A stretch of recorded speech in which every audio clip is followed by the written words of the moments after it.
ഞാൻ ഇന്നിവിടെ പറയാൻ പോകുന്ന യേശു അപ്പച്ചൻ ഒരു മുടന്തനെ നടത്തുന്ന കഥയാണ്. യേശു കർത്താവ് പാപികൾക്ക് വേണ്ടി തന്റെ ജീവൻ കൊടുത്ത കാര്യം എല്ലാവർക്കും അറിയാമല്ലോ കൂട്ടുകാരെ. രണ്ട് കാലുകളുമില്ലാത്ത ആരും തന്നെ ഇവിടെ ഇല്ല എന്നാണ് ഞാൻ കരുതുന്നത്. രണ്ട് കാലുകൾ ഇല്ലെങ്കിൽ നമുക്ക് വളരെ പ്രയാസമായിരിക്കും അല്ലേ കൂട്ടുകാരെ.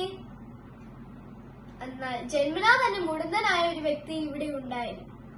ജോലി ചെയ്ത് ജീവിക്കാൻ കഴിയാത്തതിനാൽ അയാൾ ഭിക്ഷയാചിച്ചാണ് ജീവിച്ചിരുന്നത്.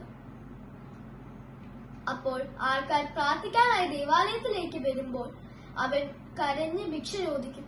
വല്ലതും തരണേ, രണ്ട് കാലുകളും ഇല്ലാത്തവനാണ്. എവിടെയാണ് ഭിക്ഷയാചിക്കാൻ വരുന്നതെന്ന് അറിയാമോ കൂട്ടുകാരെ? സുന്ദരം എന്ന ദേവാലയ കവാടത്തിലാണ് അയാൾ ഭിക്ഷയാചിക്കാനായി ഇരുന്നത്. അങ്ങനെ ദിവസങ്ങൾ കഴിഞ്ഞു. ഒരു ദിവസം പതിവ് പോലെ അവനെ ചിലർ കൊണ്ട് സുന്ദരം എന്ന ദേവാലയ കവാടത്തിൽ കൊണ്ട് ഇരുത്തി. അവിടെ യേശുവിന്റെ ശിഷ്യന്മാരായ യോഹന്നാനും പത്രോസും വന്നു. അവൻ അവരെ സൂക്ഷിച്ചു നോക്കി.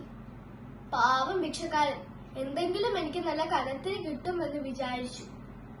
അപ്പോൾ പത്രോസ് പറഞ്ഞു, വെള്ളിയും പൊന്നുമൊന്നും എനിക്കില്ല, എനിക്കുള്ളതെല്ലാം ഞാൻ നിനക്ക് തരുന്നു. നസ്രനായ യേശുക്രിസ്തുവിന്റെ നാമത്തിൽ നടക്ക എന്ന് പറഞ്ഞു.